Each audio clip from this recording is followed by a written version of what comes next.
Here we go. Welcome back to Lenz's Comic Corner, classic, lesson known classic. This is episode number 2969 and Doubleshot number 2863. This will feature a DC trade and a trade from Boom Studios.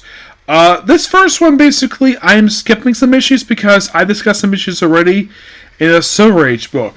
This book being Showcase Presents World's Finest, Volume 2. Two interesting facts this one. Number one, basically, this is the last of the Showcase World's Finest I'm discussing. You might think, well, you discussed 3 and 4, but you didn't discuss Volume 1. Well, that's because the issues for that book discussed already in Batman, Superman, World's Finest, Silver Age, Volumes 1 and 2. That was simply the reason why I didn't discuss that one. So, this is also the last one for this one also, and also this is the last of the Silver Age World's Finest stuff. Yes, the last one, because next to discuss World's Finest, the latest, well, not exactly, basically, just for Batman Superman teams, but not World's Finest overall in Silver Age, because there is still a feature I've not fully discussed yet, and that's Tommy Tomorrow. I'll discuss it another time, but I have discussed what issues are published in here, the features for Green Arrow and Aquaman. Yep, discussed those already.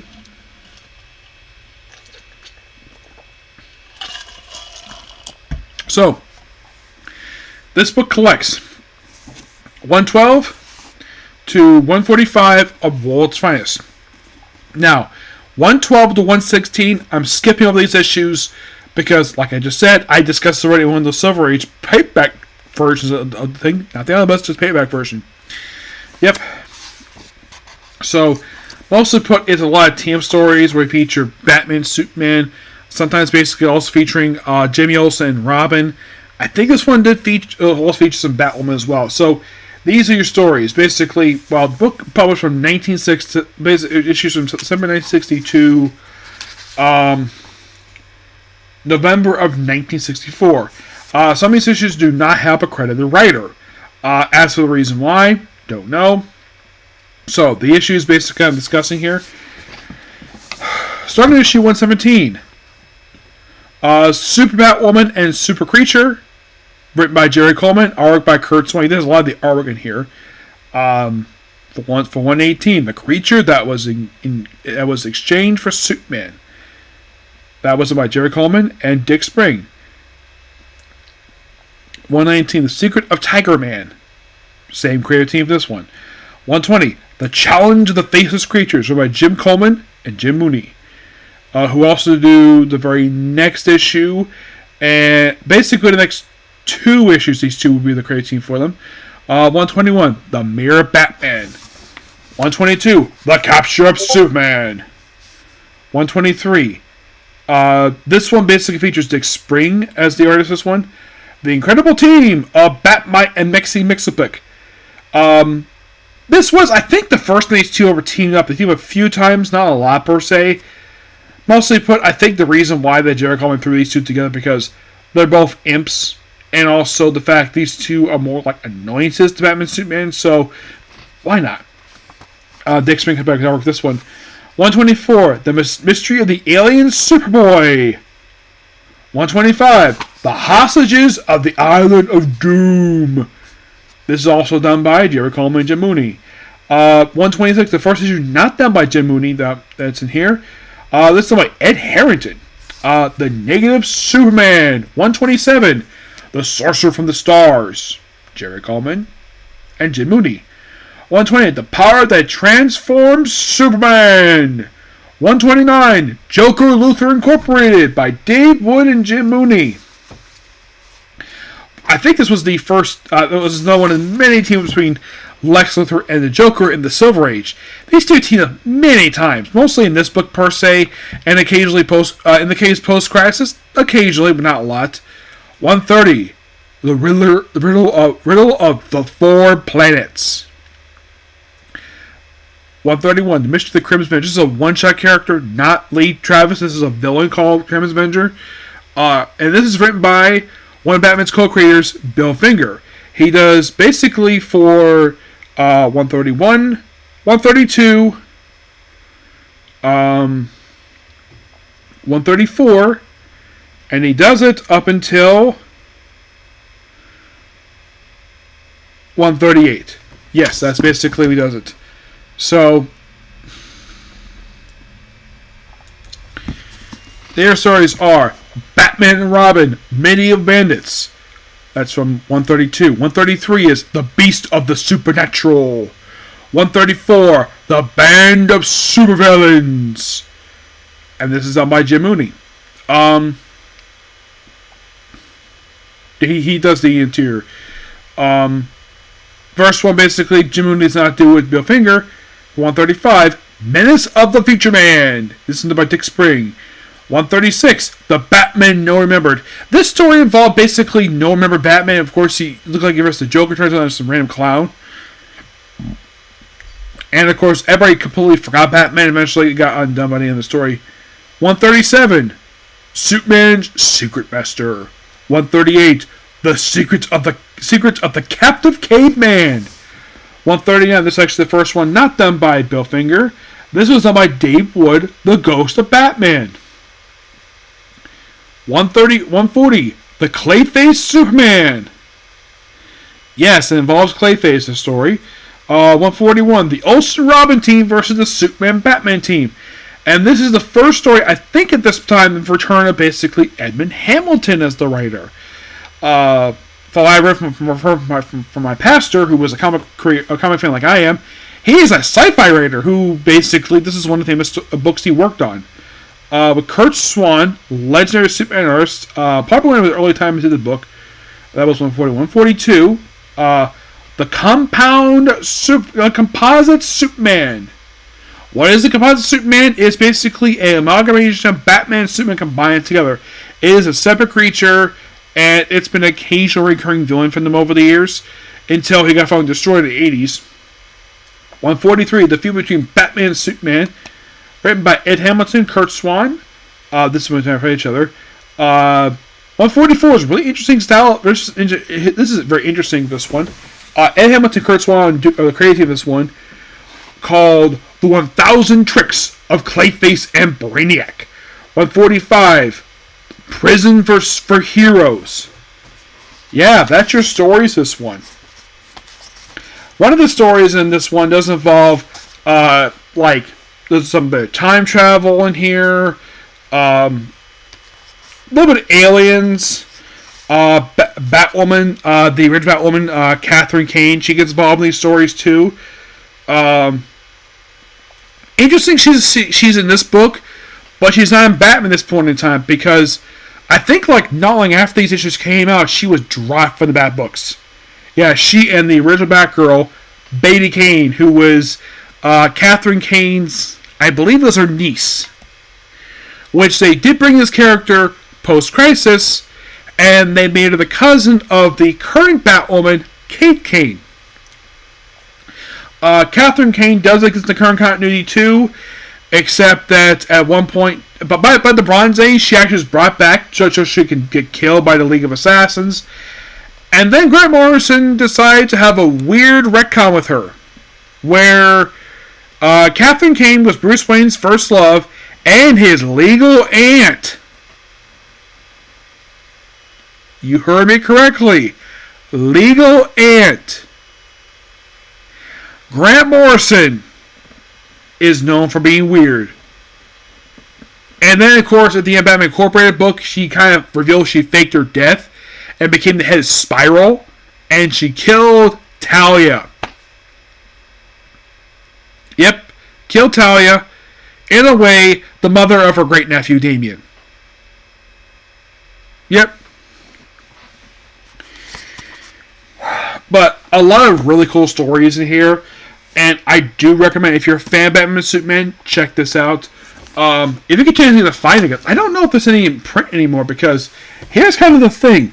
Finding the showcase books are kind of hard to find nowadays, because they're getting close to getting out of print. Now, I do own some of these books.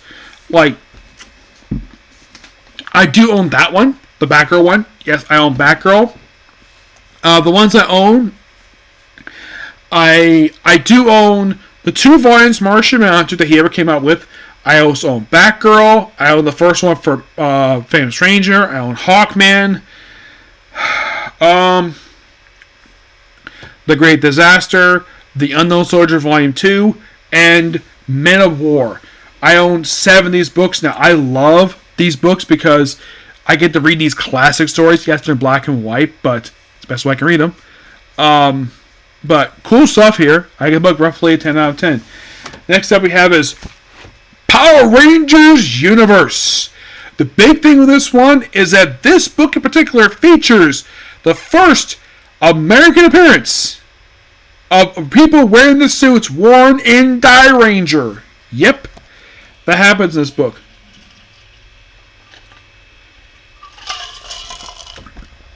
Now, of course, yes, Die Ranger suits were finally featured on American television for the first time during Super Mega Force, a series that did not adapt Ghost Ager. Nope, they decided to skip the Go On for that one, except for a couple episodes where they did finish adapting the rest of Ghost Ager. They basically rushed the Ghost Ager. They rushed the adaptation. They basically adapted what simply put was 50 episodes in 22 episodes. And same thing also with Ghost Ager. They rushed it. Basically, a lot of people didn't like it very much because of all the too much fast pacing. So, the main thing in this book, we have the origin story of the Phantom Ranger. Yes. Of course, the book is written by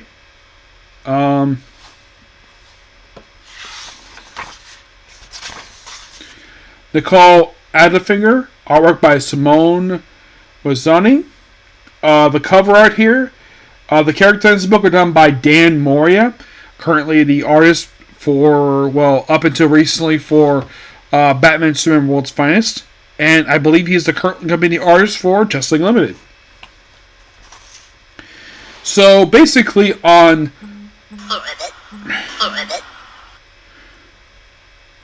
distant planet 847 Galaxy, we have the Phantom Ranger, who's white here, and basically we kind of detail a little bit of his origin story, and, well, we do debut the Die Rangers here, well, their suits, and of course they're all dealing with Dark Spectre here. This is all set in Alien Galaxy, and that's mostly put exactly what this is. And it's just humans who just happen with these suits. Now, of course, these suits were not featured in Power Rangers for... Well, I've heard the reason why that the Die Ranger suits weren't featured, because I guess some kids find it confusing to change suits after only one season. I heard it was more of a practical reason why, except they did finally use them in, well, Super Force, obviously. Except they swap genders here. Now, do they feature the White Ranger as part of this lineup? Nope, they don't, because that was put in, that was basically Tommy. So, yeah.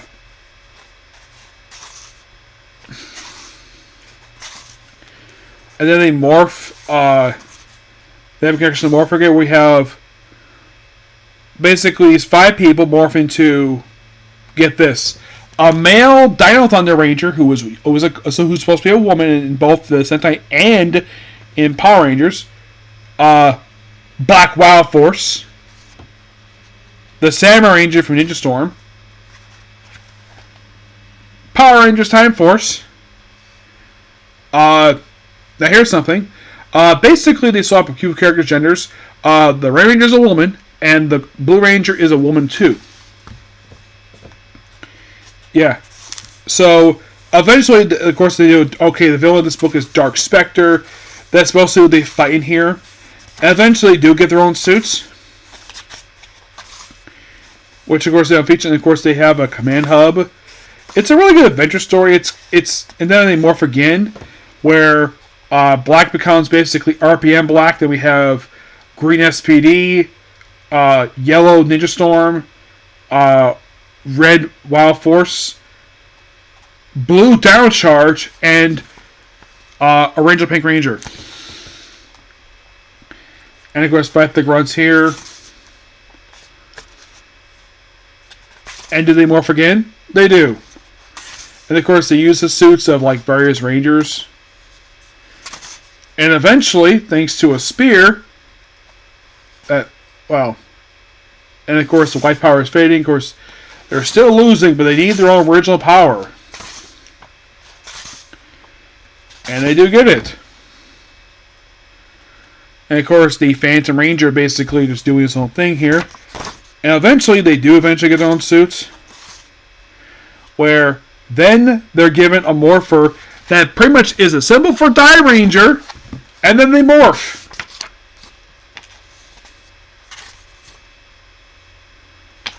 Into the Die Rangers. Well, basically, this universe version of Die Rangers. Yes, except that from what I can tell, basically it's 6 people, which is interesting given the fact that Rangers had 5. Now you probably think, is there a color here that was a featured Die Ranger? Yes. So blue was a woman, despite the fact in Die Ranger was a guy. Yellow was featured Die Ranger and was a guy. There was a Green Ranger guy. Pink Ranger was a girl. Ranger here is a woman. And also they feature a Black Ranger. Now that is actually original because Die Ranger did not have a Black Ranger. Nope, they never did. Basically that spot was filled by the Keeper Ranger, aka the White Ranger. So then they get their own weapons, which I think these are the same weapons from Die Ranger's show. So they battle the troops there, and of course, Ranger's losing his blackness, his whiteness in his suit. And these suits prove to be a lot better for them instead of stealing other people's powers, they get their own. And they pretty much stick with these suits for pretty much the rest of the book. It's all a little adventure for them. And eventually, basically, the Phantom Ranger becomes basically this look here. Now, those who be curious about the Phantom Ranger, like, what series is he from? Did he come from the Center for My Morphin 2 Die Ranger? Nope. Did he come from Cock Ranger? Nope. Did he come from O Ranger? The Center adapted for Zeo? Nope. Okay. What about Car Ranger? Yep, that's where I came from. And he was not that big of a character there, except that version of the character was revealed to be the father of the mentor, who was actually alive. Yeah. And the whole thing with the Phantom Ranger, I heard a story once that apparently one of the original plans Phantom Ranger and Power Rangers was that he was going to be Zordon's son. Yes. And here the reason why he's black is because, well... Oh, thank you. So much for my video. Not sure which one though. So, yeah, basically the reason why his suit is black here instead of white like he is in the cover is because Dark Spectre took over the suit. Yep, and they fight him here, and of course they use the various colors. Excuse me. For pink, they use looks like for pink they basically use the powers from Mystic Force, SPD, Time Force, Mighty Morphin, and Dino Charge. For yellow, it's Time Force, Zeo, Ninja Storm, Dino Thunder, and Mighty Morphin. For red, it's Samurai, Mighty Morphin, Turbo. I think that's the Omega Ranger. Last two, I'm not really sure for that one. For blue, it's Zeo, Mighty Morphin. I think that's Crimson Thunder from Ninja Storm. Jungle Fury. I think that's Omega Ranger. For green, it's Mighty Morphin. I think that's Dino Fury. RPM, Mystic Force, and Samurai. For black, it's RPM, Wild Force, Dino Thunder, Lost Galaxy with the Mag Defender, and the Black Ranger for Mighty Morphin with the Gold Shield. This one looks like the Mega Ranger right here. The one behind it, I don't think that is, from the look of it, that is not Dino Charge, not Dino Fury. I'm not sure which one that is. It looks like a Rejected Ranger form. I'm not sure. So they use the power for morphing time, and they basically, like, this apparently is the reason the power went to Earth. So, yeah, and they use all these powers to beat the Phantom Ranger. And they seal up the power, and of course they kind of destroy their own morphers. Yeah, the morphers are cracked. And then they kind of disappear. And then eons later, Planet Eltar, where you have our journeys are really long and our trips the same others. Friends, the future fans, and a person basically talks to the Phantom Ranger and says, "Who are you? I am Zordon of Eltar. I demand answers." And to me again, yes, it appearance by Zordon. So you could kind of say that, yeah, Zordon was basically the person responsible for it. So,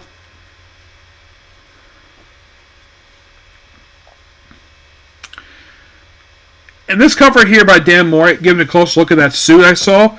I'm still not sure what this suit could be right here. I know it's not Dino Fury, because Dino Fury has a different suit for that one. That one's obviously Omega Ranger. That's actually original Boom Studios creation. There's Mighty Morphin, there's Samurai, Turbo. This one, I'm not really sure about that one. This one I'm very curious about that one. On this cover here, we have, let's see. Looks like we have, looks like to be, look at the cover here. It looks like Dial Thunder, Mighty Morphin, Jungle Fury, Ninja Storm, and that is, I believe this is, might be an Omega Range, I'm not sure. I can't really tell. For yellow, we just have Mega Force, Zeo, Dial Thunder, Wild Force, which since that was a woman and Power Ranger was a guy, and of course Mighty Morphin. Interesting they feature yellow Mega Force here. My guess is probably the reason why they feature her here because the actress is very popular with fans, and also the fact that she was probably the most fleshed out. She was probably the most interesting people. She's probably was one character from Mega Force who was actually very popular. Yeah, people. I heard the reception toward the Red Ranger was not very positive, but the other Ranger, oh yeah, people love her. Yeah, the actor, I think it was Kira, great actress. She's a few years younger than me. She's engaged, last I heard, and she has a kid. For Pink here, we have Time Force, Dino Charge. That there is SPD, Mighty Morphin, and Mega Force. Emma. For Black, we have, on this cover, we have Black Ranger, Mighty Morphin with the Gold Shield variant. We have Black Wild Force, Down Thunder, Mag Defender from Lost Galaxy, and Black RPM. On this page here, we have Green Down Thunder, Dino Fury, Green SPD, Samurai from Ninja Storm, Bridge of Mighty Morphin Green Ranger, and Green Mystic Forest Ranger, who is a character named Xander, which people love the Power Rangers version, which I've heard a lot of positive things with the guy. Not much about his Sentai kind of. Oh no, people don't like him at all. Of course, you have these wonderful covers here by Guadamontos of the original Mighty Morphin characters. And then we have the Phantom Ranger where he's white. Then we have Psycho Red, love that variant cover. We have, well, their version of a Die Ranger, who is a woman. The Dark, looks like it'd be like Dark Ranger, I think it is. And then we have the original Mighty Morphin cast. And then we have, looks like mix up. This one here, by appearance wise, I think this is supposed to be Roxy from Beast Morphers. Yep. So we have more stuff with them. We have the Ranger Slayer, which is Ultiverse of Kimberly from the Ranger Universe. This is Korag from Mystic Force.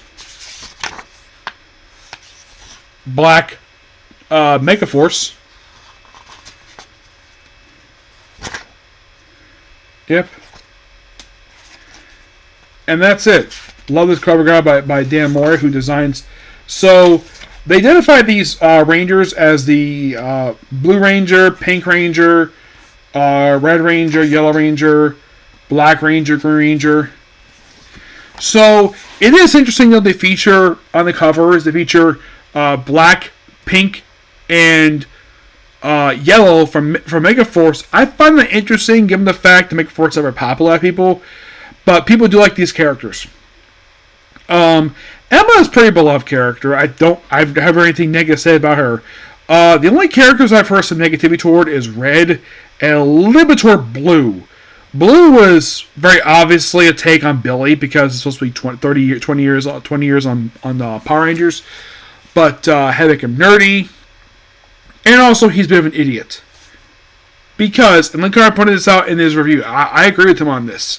So, let me get this straight. So you have access to the Ranger database on this one computer that happens to be in viewing distance of a door with a window.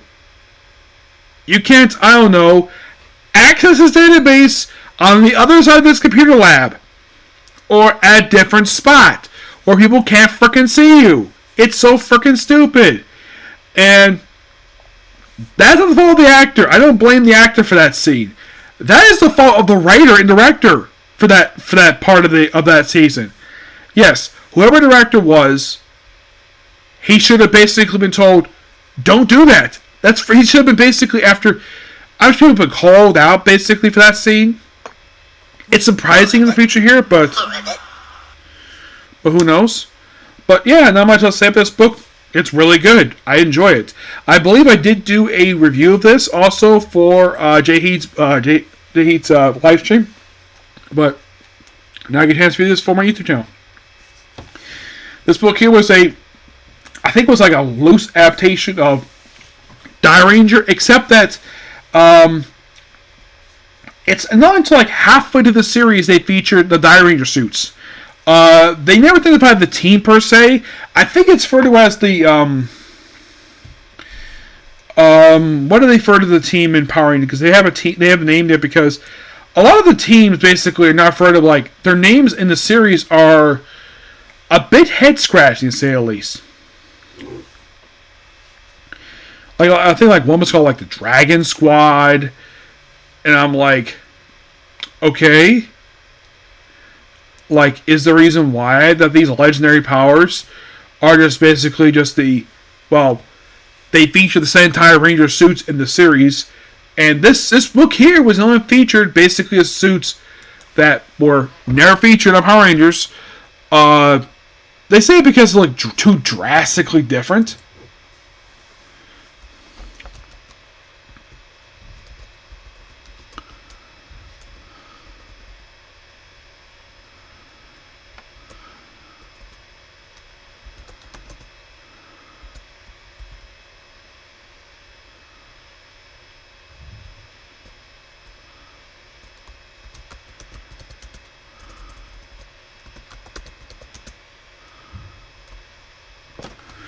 Let's see if we can find it here.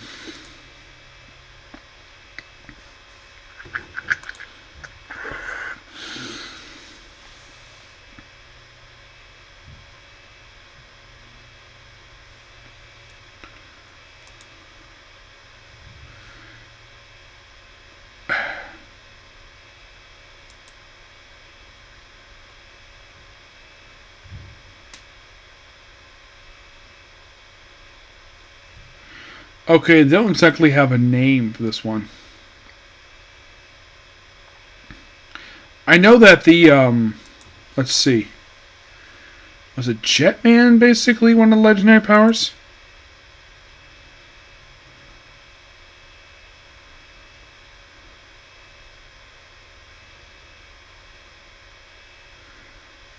Nope. I remember seeing, I think it was Changeman, I think it was one of the legendary powers they featured.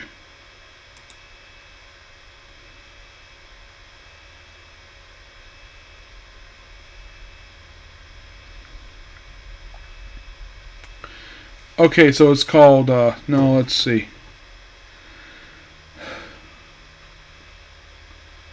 I remember Flashman be one of them.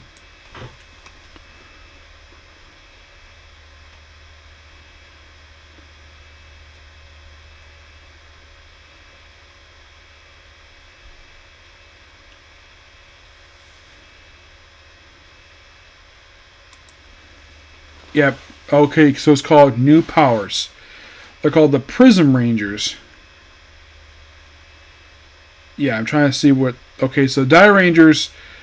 they are just referred to as... Squadron Rangers? Yeah, they're referred to as Squadron Rangers, the Die Rangers. The Masked Man referred to as the Lightning Rangers. Prism is Flashman. Supersonic is 5-man. Changeman is Blitz. And Battalion is basically Die Ranger. Yeah, I think they did basically expand upon this in Boom Studio stuff, besides this one here.